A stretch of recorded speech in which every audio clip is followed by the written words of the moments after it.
Pessoal, tudo bom? Estamos aqui estreando hoje o nosso novo cenário e, como sempre, vamos comentar aqui as notícias do dia e entender um pouquinho o que está acontecendo no nosso mundo fora da mainstream. Essa é a proposta do nosso canal. Sigo ainda no aguardo dos nossos colaboradores enviarem aí as suas notas, os seus agradecimentos, suas contribuições, as suas críticas. E estamos aqui nessa empreitada, né, de falar um pouco de notícia independente com opinião, com comentários. Essa é a proposta aqui do nosso canal. Então vamos lá. Para começar o dia, né, tivemos aí a notícia, saiu na Revista Oeste, comentado também pelo Paulo Figueiredo lá no Twitter dele, e que de novo a mainstream pouco deve ter comentado, que é justamente, ou se comentou com algum outro tipo de narrativa, o fechamento do consulado chinês em Houston. Então, como é que a gente comenta isso? Vamos lá. Lembram que pouco foi noticiado aqui no Brasil, que há um mês, coisa de um mês, 2 meses atrás, pegou fogo lá no consulado, os bombeiros chegaram lá, e por imagens de celular de pessoas, estava visto lá no pátio, lá o pessoal queimando um monte de papel. Não faz sentido, né? Imagina a quantidade de papel que esse povo deve ter queimado para ter se chamado bombeiro, né? Papel, filme, o que for que eles estavam queimando lá. Embaixada chinesa, o corpo de bombeiro não foi possível entrar, teve que botar uma escada mais giros. Isso aí vocês encontram facilmente, dá um Google aí, vocês vão achar essas imagens, né? Enfim, Mike Pompeo confirmou que vai ser fechado e pronto, tem que sair dali o pessoal. Por que isso? Eles desconfiam de vazamento de informações, de espionagem industrial, essa coisa toda. Espionagem sempre existiu, consulados, embaixadas sempre existiram e sempre foram coniventes. Aliás, parte disso, todo mundo aqui é inteligente o suficiente para entender o papel de uma embaixada e no consulado num país estrangeiro.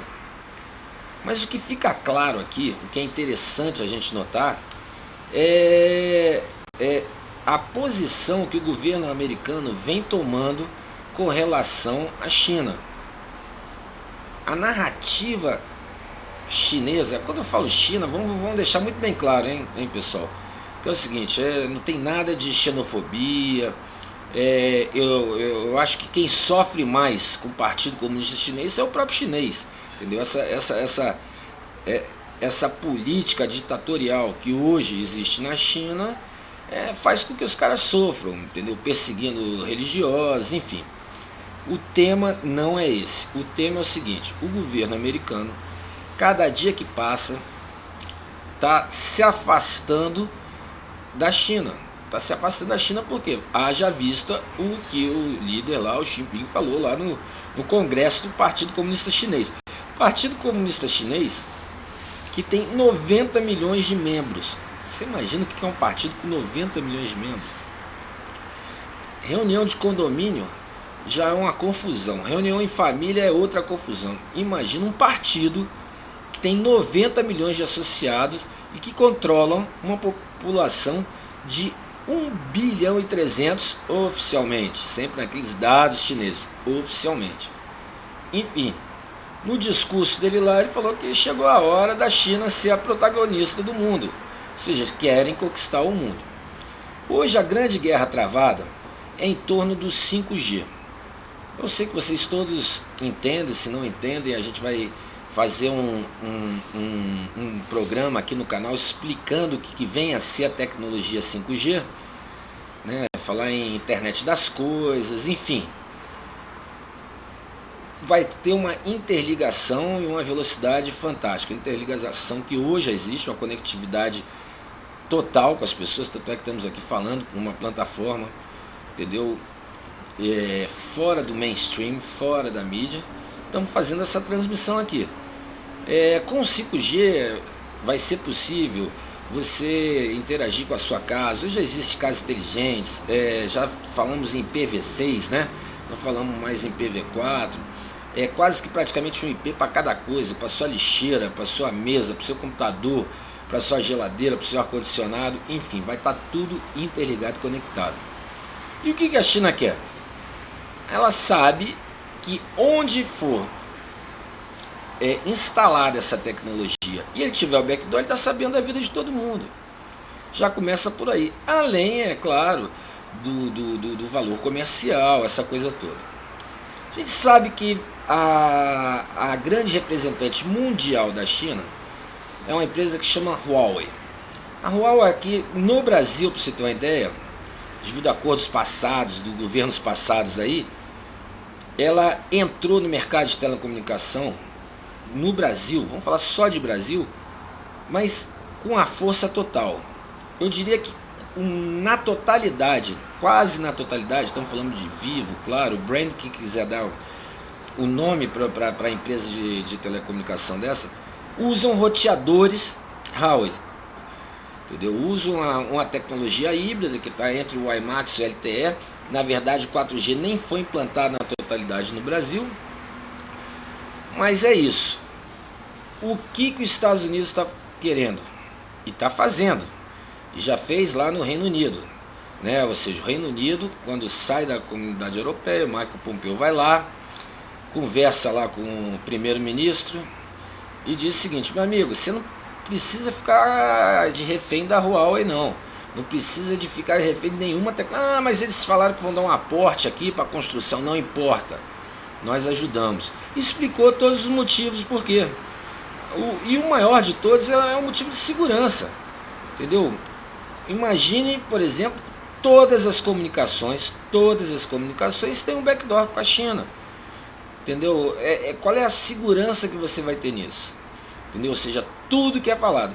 O Brasil é um país complexo, não vou nem entrar nesse mérito aqui, porque, por exemplo, o Zoom, que tem como seu concorrente Google Meet, Whereby e alguns outros, Skype, o que seja. O Zoom é chinês. O Zoom foi banido dos Estados Unidos, porque quando você faz uma transmissão com o Zoom, você está abrindo um backdoor com a China. Quando você fala com a China, de novo, é aquela história. Estamos falando do Partido Comunista Chinês.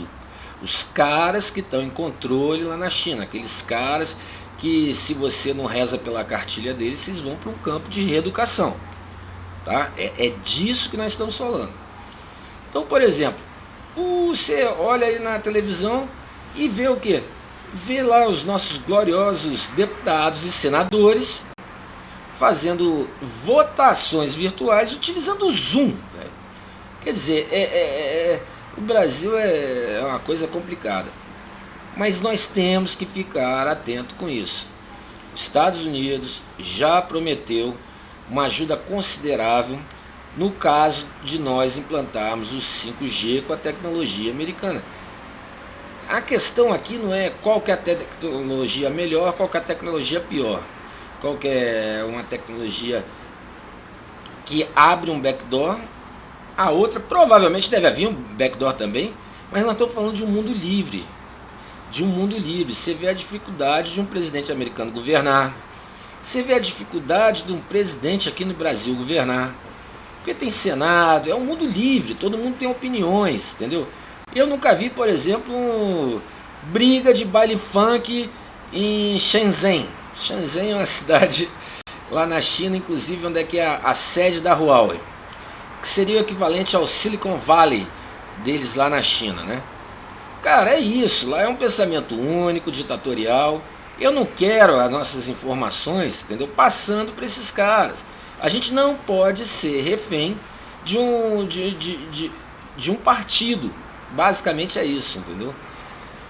Então aqui eu acho que fica um pouco dessa análise, um pouco dessa crítica. Por favor, mande opiniões, comentários, enfim, sugestões e críticas, mas essa é uma opinião minha com relação a esses fatos que estão acontecendo no mundo. entendeu? É inadmissível, é um troço assim fora do maluco a gente entender os tentáculos aí do partido lá da China, o Partido Comunista Chinês, querendo, entendeu, abarcar o mundo. E pior de tudo, vem com ideias, vem com novas teorias, querendo agradar um tipo de gente que a gente sabe como é que esses caras pensam. Mas é isso, no fundo é ditatorial, é goela abaixo, né? E por falar em goela abaixo, eu não vou aqui também nem dizer que existe até partido político aqui no Brasil completamente vinculado ao partido de lá. Essa é a verdade, todo mundo sabe qual partido que é, não cabe a mim ficar aqui apontando, né? Enfim, é uma situação complexa, mas de muito fácil resolução. Simplesmente não aceitar os 5G da China. Essa é a minha opinião. É isso aí, galera. Hoje é um pequeno boletim de análise. A gente tem outras notícias aí. Tem a notícia do Fundeb, por exemplo, né? Que é uma coisa que eu não sei se foi boa, se foi ruim. Mas é aquela coisa, é uma bola de neve que foi criada lá atrás. A minha posição com a educação brasileira é muito semelhante aí a do governo. Eu acho que o nosso problema está na educação básica, na educação primária e secundária, que está toda por conta dos estados, essa que é a verdade. E esse que é a grande forma de oportunidade. Se nós tivermos uma educação básica de boa qualidade, aí sim nós estamos dando oportunidade para todos os brasileiros. Essa é a verdade. Você parte igual. Já tem estudos aí que provam que a primeira infância é onde que se você se alimenta bem, se você absorve mais informações, que você cria seus hábitos, né? Porque o hábito é exatamente isso, né? Ou seja, um hábito bom é considerado uma virtude, um hábito ruim considerado um vício. Se você tem o hábito de fumar, você está viciado em cigarro. É um exemplo. Se você tem o hábito de fazer o bem, de ajudar o próximo, isso é uma virtude. Enfim, tudo é questão de hábito. E esses hábitos são adquiridos normalmente na primeira infância e na segunda infância. Ou seja, o hábito de ler, o hábito de se concentrar. Ou seja, você está dando oportunidade, né? Oportunidade para todos os brasileiros, que é sempre na primeira infância e na segunda infância. Eu acredito nisso. Essa coisa de cota, de universidade, de matrícula, aí eu já digo que é um oportunismo. Sou contra a história de cota, sou contra todo e qualquer oportunismo, entendeu? Uma coisa é oportunidade, outra coisa é oportunismo, mas ao longo aí dos nossos programas no canais a gente vai ter um debate sobre isso. Hoje eu só queria dar uma pincelada aí no Fundeb, né, que teve a votação ontem esmagadora e que eu acho que a imprensa, de uma forma geral, não mostrou muito bem como é que era. É algo que o governo, por exemplo, tinha que complementar com 10% para os estados e municípios essa verba. Fazendo um resumão, aumentou aí para 23%, sendo que o governo, nas suas negociações, eles queriam 4%, a professora Dorinha queria 40%, ou seja, 4 vezes a mais do que era dado até esse ano, ou seja, dava-se até 10%, ela queria 40%. Negociaram lá em torno de 20%, chegou a 23%, mas com um detalhe, que é o detalhe dos 5%, que foi uma luta intensa entre o governo e o pessoal de oposição, não vou chamar de esquerda e direita, mas principalmente o pessoal de oposição, porque eles não queriam, em hipótese alguma, que essa verba fosse carimbada para creches. Ou seja, vamos dar um exemplo. A Dona Maria tem lá seus filhinhos de 0 a 3 anos e não tem creche na cidade dela.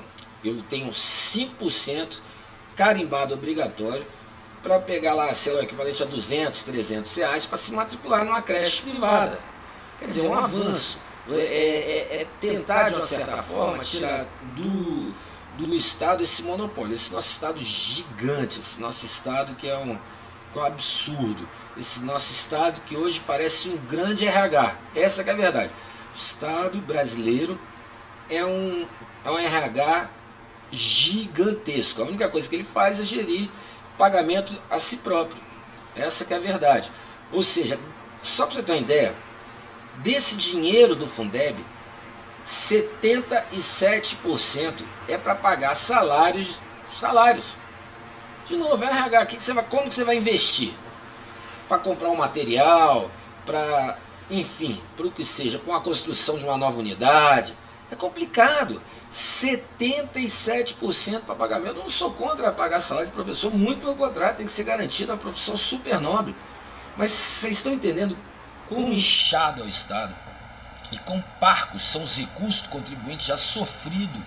Essa que é a verdade, o contribuinte brasileiro é sofrido, chega a ser quase 50%, 60% do que ele ofere, do que ele ganha, é tomado por imposto. Me lembra lá, entendeu? A grande expressão, vá para o quinto dos infernos. Quando é que nasce isso? O quinto, 20% da coroa do dinheiro transitado no Brasil era mandado para a coroa portuguesa. Aí o Tiradentes foi enforcado por causa disso, enfim. As pessoas se revoltavam com 20%. Imagina hoje, é o triplo disso e ninguém fala nada. Está aí no governo uma reforma tributária aí.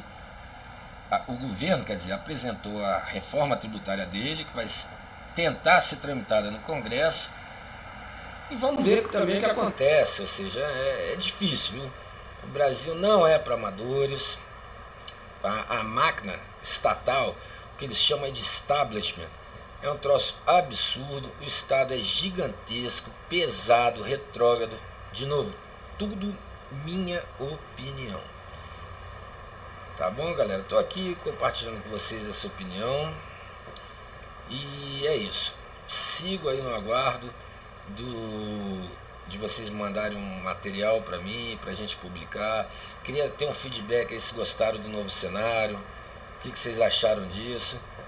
Enfim, hoje o nosso boletim do canal fica por isso aí, senão fica muito longo para as pessoas assistirem. Tô doido para começar a fazer as transmissões ao vivo, com chat, com mais interação. E é isso aí, tá bom? Obrigado aí por quem está assistindo. Vamos se inscrever aí no nosso canal, né? Dar o seu like, enfim. Não esqueça de mandar o e-mail pra gente, né? E você já tem um e-mail que é contato@docontradf.com. É isso aí.